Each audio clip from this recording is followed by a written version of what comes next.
Assalamualaikum warahmatullahi wabarakatuh. Hai teman-teman, jumpa lagi dengan saya Shita. Hari ini kita akan belajar tema 3, peduli terhadap makhluk hidup, subtema 2, keberagaman makhluk hidup di lingkunganku pada pembelajaran 1. Silahkan teman-teman untuk mempersiapkan buku tugas, buku cetak tema 3, dan alat tulisnya ya. Sudah siap ya teman-teman? Untuk memulai pembelajaran hari ini, marilah kita berdoa menurut agama dan kepercayaan masing-masing. Berdoa dimulai.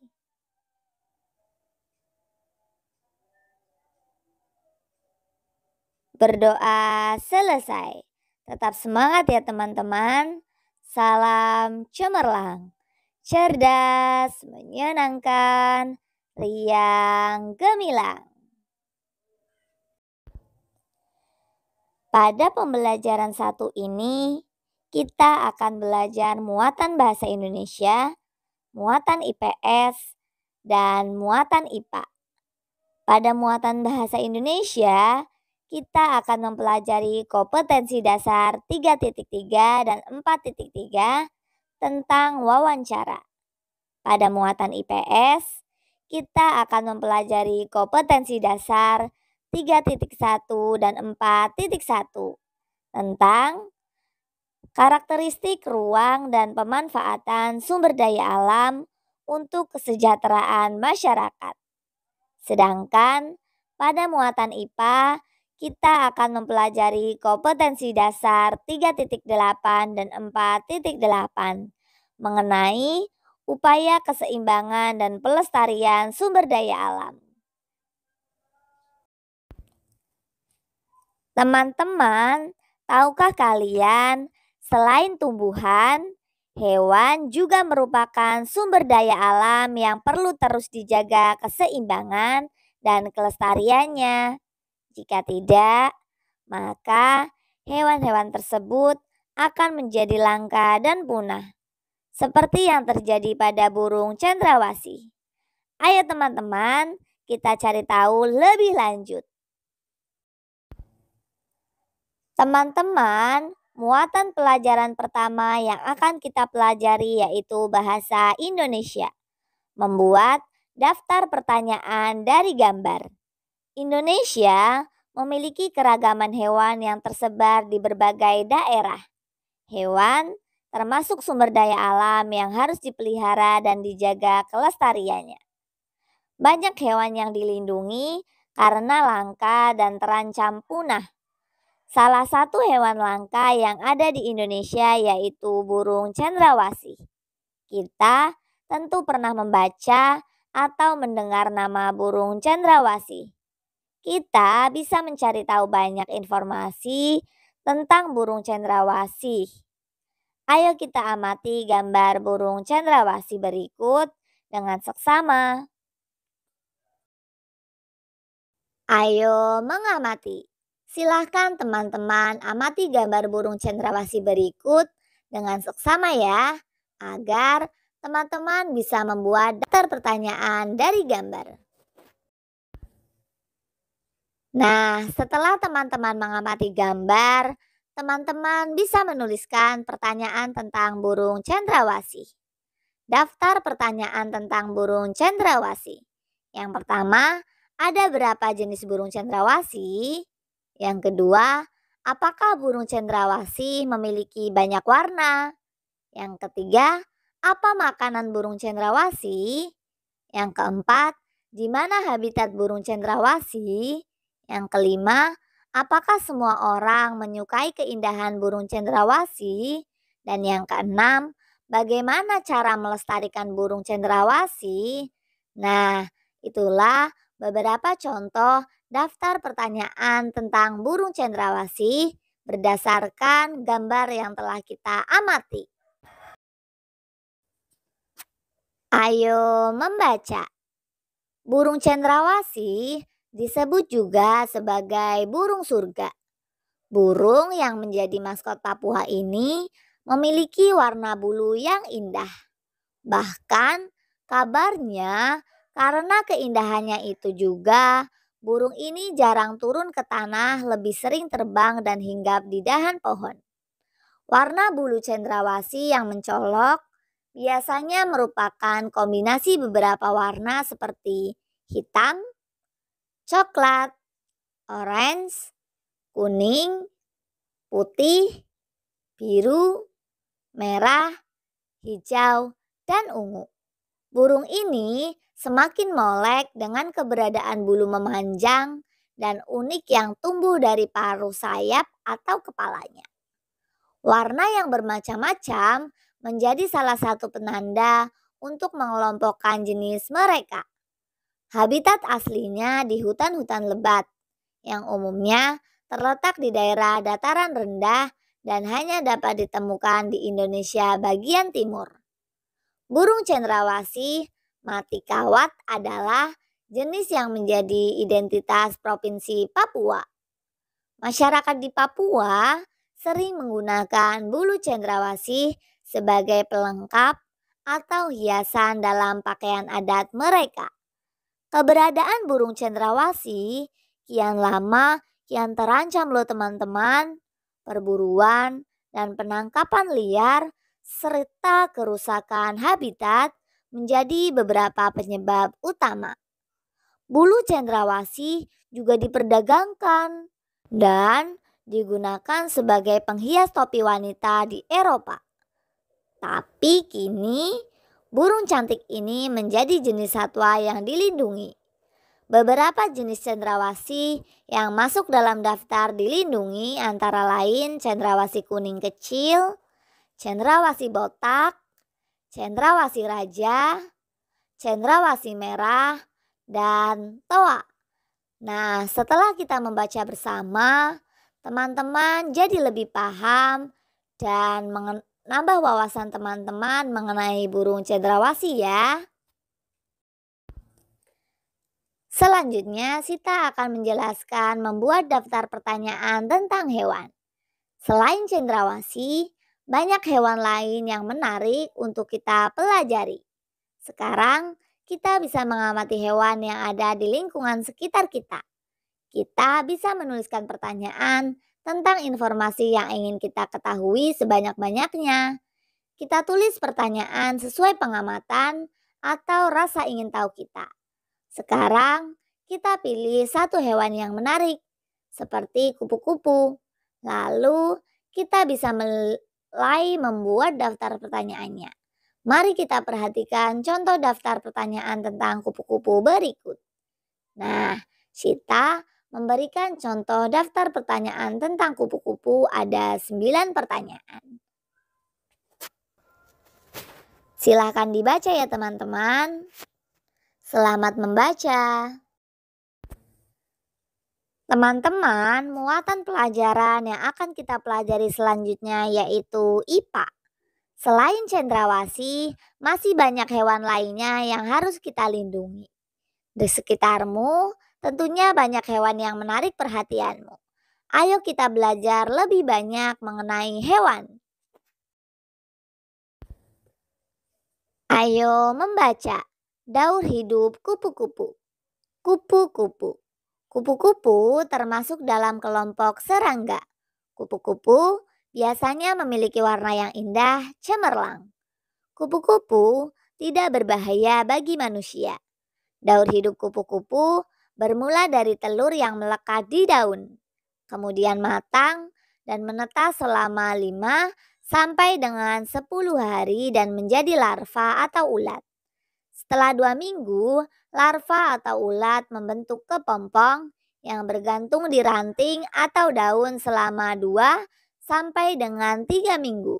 Setelah beberapa waktu, kupu-kupu dewasa keluar dari kepompong. Kupu-kupu dikenal sebagai serangga penyerbuk tanaman yang membantu bunga-bunga berkembang menjadi buah. Bagi petani dan orang pada umumnya, kupu-kupu ini sangat bermanfaat untuk membantu penyerbukan tanaman. Kupu-kupu hidup di dataran tinggi dan di dataran rendah. Kupu-kupu Indonesia banyak ragamnya loh teman-teman. Yang pertama ada kupu-kupu sayap burung peri. Dapat kita temukan di Papua. Yang kedua, kupu-kupu raja. Ditemukan di Jawa dan Sumatera. Yang ketiga, kupu-kupu tragon. Ditemukan di Kalimantan. Teman-teman bisa melihat jenis kupu-kupunya berdasarkan gambar di samping ya. Nah, tidak sedikit penggemar kupu-kupu. Warnanya yang indah sangat menarik perhatian banyak orang. Oleh sebab itu, perburuan kupu-kupu sering terjadi. Hal ini tentunya sangat merugikan bagi kelangsungan hidup kupu-kupu maupun makhluk lainnya. Nah, kita sudah selesai membaca bacaan tentang daur hidup kupu-kupu. Agar lebih jelas mengenai daur hidup kupu-kupu, mari kita perhatikan video berikut ini.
Teman-teman, tahukah kamu manfaat kupu-kupu? Kupu-kupu membantu penyerbukan tanaman. Hal ini tentunya bermanfaat untuk kelestarian tanaman tersebut. Nah, kita harus melestarikan kupu-kupu. Pelestarian kupu-kupu dapat dilakukan dengan beberapa cara berikut. Yang pertama, kita sebaiknya tidak menangkap kupu-kupu secara sembarangan. Yang kedua, kita sebaiknya tidak mengganggu daur hidup kupu-kupu. Yang ketiga, kita tidak boleh merusak habitat kupu-kupu. Yang keempat, kita dapat membuat penangkaran kupu-kupu. Nah, sudah jelas ya teman-teman cara melestarikan hewan kupu-kupu.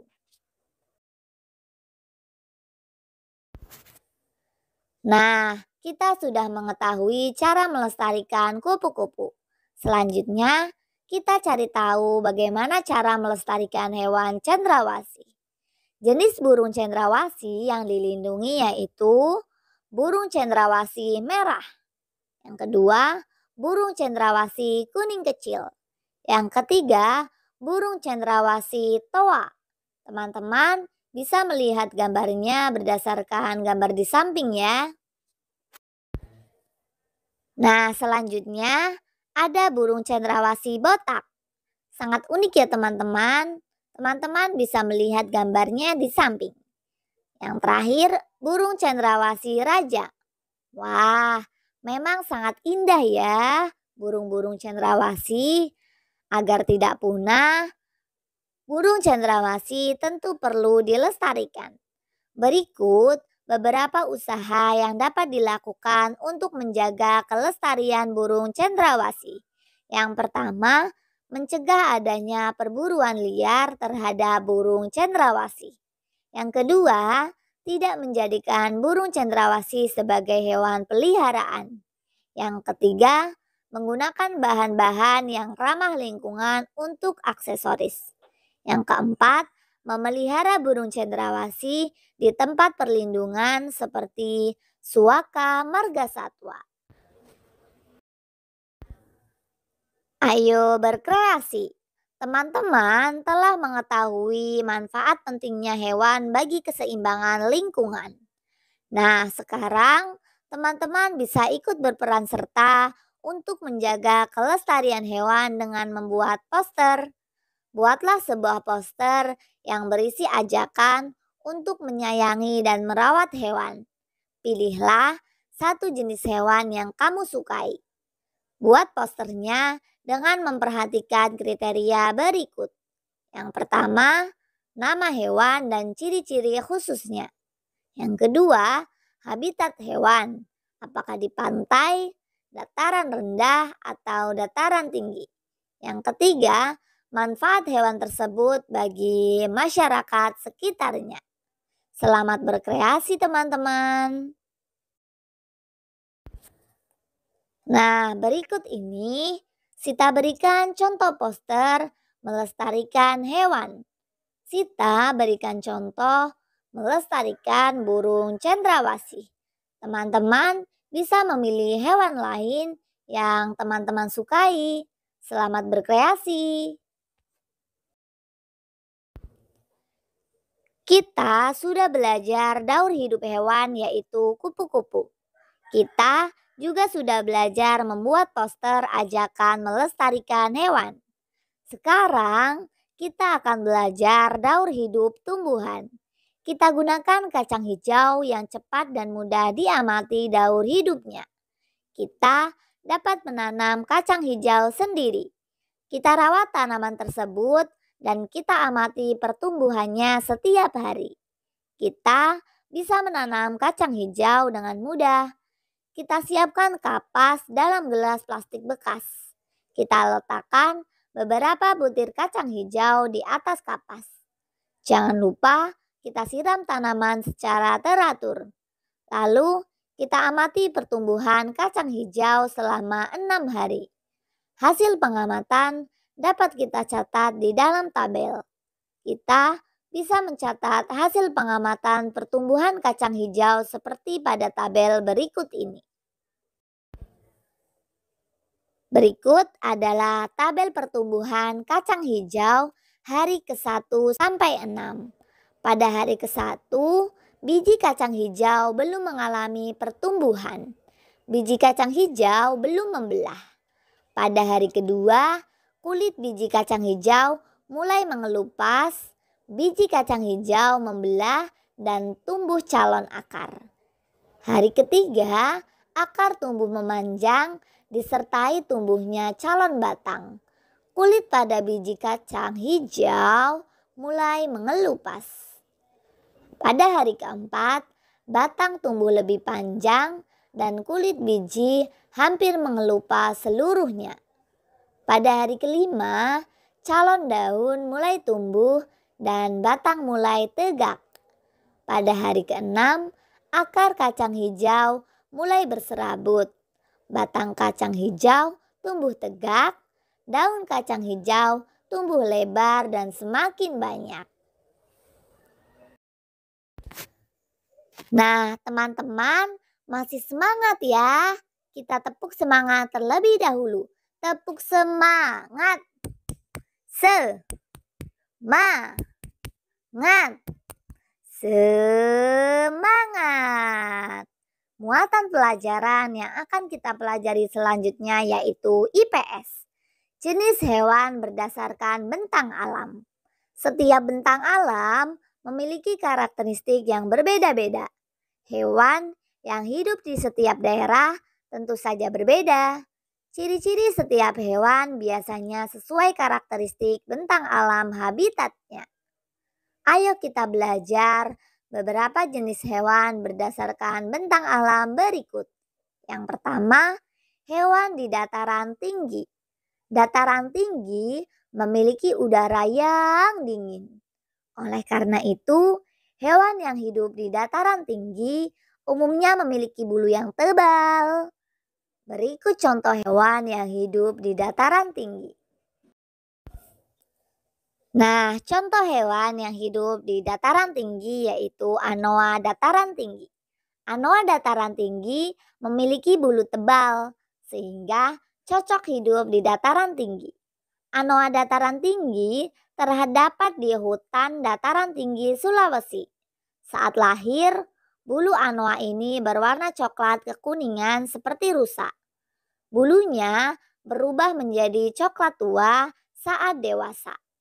Anoa dataran tinggi menjadi salah satu dari beberapa hewan langka. Hal itu disebabkan oleh perburuan liar untuk diambil daging, kulit, atau tanduknya. Selain itu, pembukaan lahan membuat hutan habitat anoa menjadi rusak dan semakin sempit. Anoa dataran tinggi perlu dilestarikan dengan cara membangun suaka marga satwa serta menghimbau masyarakat untuk tidak merusak hutan dan melakukan perburuan liar.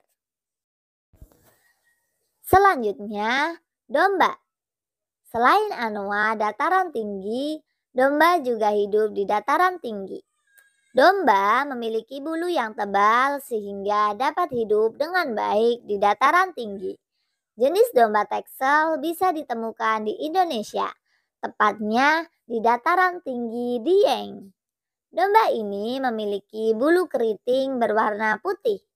Domba dipelihara untuk diambil bulu, daging, dan susunya. Saat ini, domba tidak termasuk hewan langka. Kelestarian domba masih terjaga karena domba dikembangbiakan dan dirawat dengan baik. Banyak peternakan juga menggunakan teknologi modern dalam mengembangbiakan domba untuk diambil manfaatnya. Sampai saat ini, kebutuhan masyarakat akan domba masih dapat terpenuhi. Nah, selanjutnya yang kedua, hewan di dataran rendah. Dataran rendah memiliki udara yang panas. Oleh karena itu, hewan yang hidup di dataran rendah umumnya memiliki bulu yang tipis. Hutan di dataran rendah biasanya ditumbuhi beragam tumbuhan subur berdaun rimbun. Aneka jenis burung berwarna mencolok pun kebanyakan hidup di daerah ini. Contoh hewan yang hidup di dataran rendah yaitu anoa dataran rendah. Anoa dataran rendah berbulu tipis dan jarang karena hidup di dataran rendah yang memiliki udara panas. Anoa dataran rendah terdapat di hutan dataran rendah Sulawesi. Anoa dataran rendah memiliki ciri tubuh berwarna coklat gelap atau kehitaman. Anoa dataran rendah banyak diburu untuk diambil kulit, tanduk, dan dagingnya. Kini, anoa dataran rendah sudah sangat jarang ditemukan. Masyarakat harus mencegah kepunahan anoa dengan melestarikannya. Anoa dataran rendah perlu dilestarikan dengan membangun suaka marga satwa. Masyarakat juga dihimbau untuk tidak melakukan perburuan liar terhadap anoa. Burung cendrawasih juga hidup di dataran rendah. Hutan habitat burung cendrawasih hanya dapat ditemukan di Indonesia bagian timur, misalnya hutan di Maluku atau Papua. Burung cendrawasih memiliki bentuk dan warna bulu yang sangat indah. Salah satu jenis cendrawasih adalah burung cendrawasih mati kawat. Burung ini dijadikan sebagai identitas Provinsi Papua. Burung cendrawasih juga banyak diburu. Ada yang menggunakan bulu burung cendrawasih sebagai pelengkap atau hiasan pakaian adat. Bahkan ada yang diperjualbelikan secara langsung. Keberadaan beberapa jenis burung cendrawasih kini semakin langka. Oleh karena itu, kita perlu melindungi burung cendrawasih agar tidak punah dengan tidak memburu burung cendrawasih. Selain itu, cara melindungi dan melestarikan burung cendrawasih yaitu dengan membuat suaka marga satwa. Selanjutnya yaitu yang ketiga, hewan di pantai. Pantai merupakan bagian daratan yang berbatasan langsung dengan laut. Hewan yang ada di pantai beragam. Ada hewan yang bisa hidup di air dan ada yang bisa hidup di daratan. Contoh yang biasa hidup di pantai yaitu sebagai berikut. Yang pertama, udang. Udang memiliki kaki renang dan bernafas menggunakan insang. Udang merupakan hewan yang hidup di air laut maupun air tawar. Oleh sebab itu, udang dapat ditemukan di daerah pantai. Udang banyak dicari untuk diambil dagingnya. Daging udang dimanfaatkan untuk dikonsumsi. Udang termasuk hewan yang tidak dilindungi karena kelestariannya masih terjaga. Namun, kita tidak boleh mencemari dan merusak pantai. Udang yang hidup bebas di pantai dapat dilestarikan dengan menjaga kelestarian ekosistem pantai. Kita juga dapat melestarikan udang dengan cara membudidayakannya di tambak. Nah, hewan yang hidup di pantai selanjutnya yaitu penyu. Penyu memiliki tempurung seperti kura-kura, tetapi hidup di laut. Penyu betina akan menuju daratan pantai ketika akan bertelur. Oleh sebab itu, penyu dapat ditemukan di pantai. Penyu banyak dicari untuk diambil daging, tempurung, bahkan telurnya. Daging dan telurnya biasanya dikonsumsi, sedangkan tempurung penyu dimanfaatkan untuk bahan hiasan atau aksesoris oleh manusia. Beberapa jenis penyu masuk dalam daftar hewan yang dilindungi. Kita harus melestarikan penyu dengan tidak mengonsumsi daging dan telurnya. Selain itu, hiasan atau aksesoris sebaiknya dibuat dari bahan tiruan agar kelestarian penyu dapat terjaga. Nah, sudah jelas ya teman-teman. Ternyata ada beberapa jenis hewan berdasarkan bentang alam yang memiliki karakteristik masing-masing. Terima kasih teman-teman karena telah mengikuti pembelajaran hari ini dengan baik. Semoga ilmu yang kita dapatkan hari ini bisa bermanfaat untuk diri kita maupun orang lain. Untuk menutup pembelajaran hari ini, marilah kita berdoa menurut agama dan kepercayaan masing-masing. Berdoa dimulai. Berdoa selesai. Tetap semangat ya teman-teman. Salam cemerlang, cerdas, menyenangkan, riang, gemilang. Assalamualaikum warahmatullahi wabarakatuh.